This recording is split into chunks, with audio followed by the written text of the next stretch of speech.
Been playing with boards worth multiple hundreds of dollars for the last few vids, so let's come back to the budget end with the TechWare Phantom L RGB mechanical keyboard.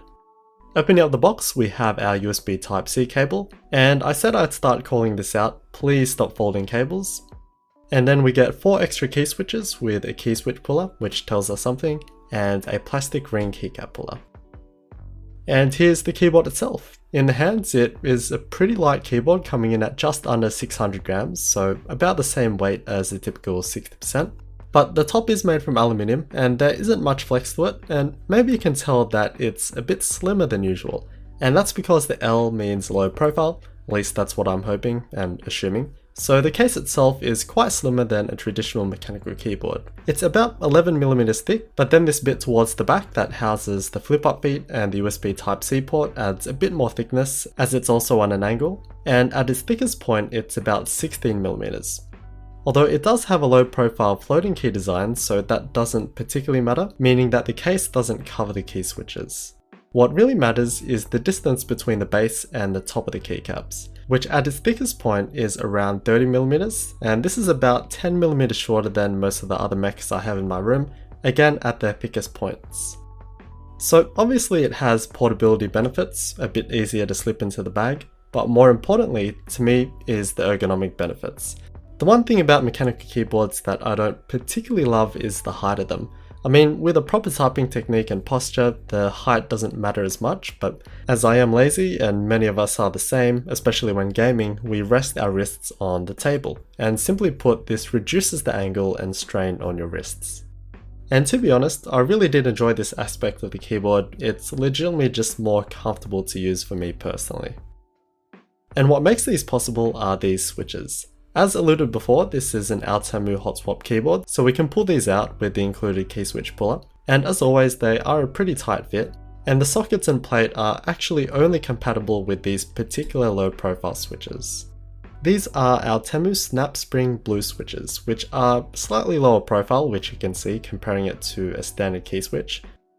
It has a total travel of 3mm and a pre-travel of 1.2mm, so not too far off a standard key switch. Interestingly, you can use these on a standard PCB. The pin footprint is the same and it works just fine, and even better, it reduces the height of a keyboard by a considerable amount.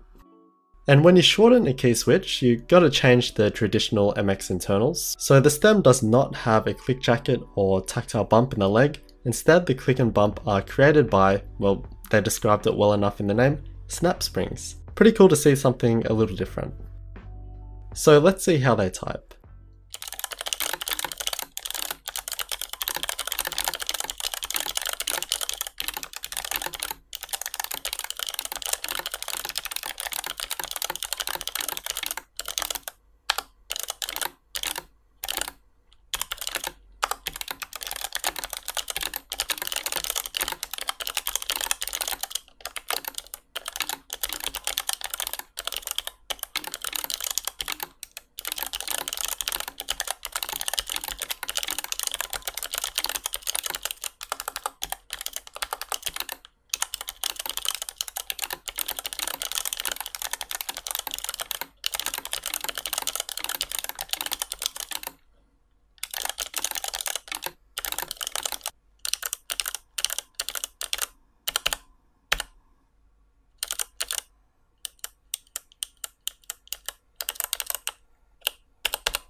They remind me a lot of clickbar switches from Kale, in particular their low profile chalk series, although this isn't as low as those. The click isn't as sharp as the clickbar switches and therefore not as crisp in its sound, and the tactile bump is quite mild, but to be honest you might like that as it is a touch less harsh and a bit easier to take, relaxing even. They say it has a 60 gram actuation force, so a medium sort of weight, although they did feel a bit lighter to me. So it's a little bit of a different experience. It's not as crisp as Kale clickbar switches, but not as rattly and mushy as say a Cherry MX Blue, so kind of an in-between switch, which I ended up having a pleasant time with. And since it's quite slim, it doesn't have a hollow feeling or anything. Since they are shorter, you may think it may suit gamers, as most gaming key switches advertised do the same sort of thing. Perhaps it does. I always thought it's a personal thing. Personally, I don't like repetitive actions on a clicky, but I do find it better with a shorter actuation distance. So a pretty solid typing experience overall, and it's always good to see something different. Also, even though it is a clicky keyboard, the stabilized keys had minimal rattle, which is always great to see. Obviously this has a big impact on the design of the keyboard, so the case aesthetic looks pretty good to me for a floating key design anyway. Nice and simple with the aluminium on top, which looks and feels nicely finished. Rounded corners and minimal branding makes for a clean look. It's just the keycaps really that kinda detract from that, but that's the personal opinion on these gamery looking fonts. You may like them, and that's cool. However, you can replace these keycaps if you want. You won't get much shorter than these middle caps, but DSA does sit pretty low, so you could do that if you really wanted to, but then you'd be covering up the RGB backlighting.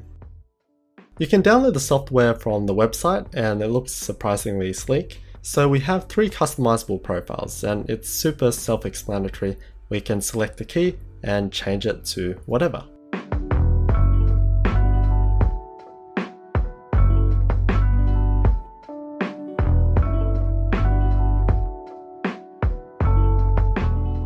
And that includes macros. So in this section we can create macros with delays and such, and then you can go back and assign them to a key.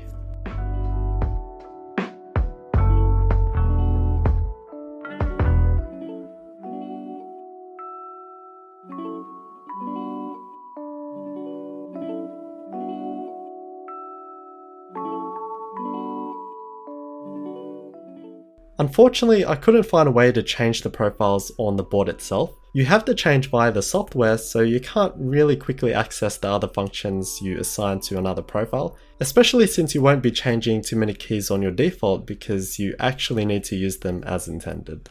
Then we have the lighting section, again self-explanatory.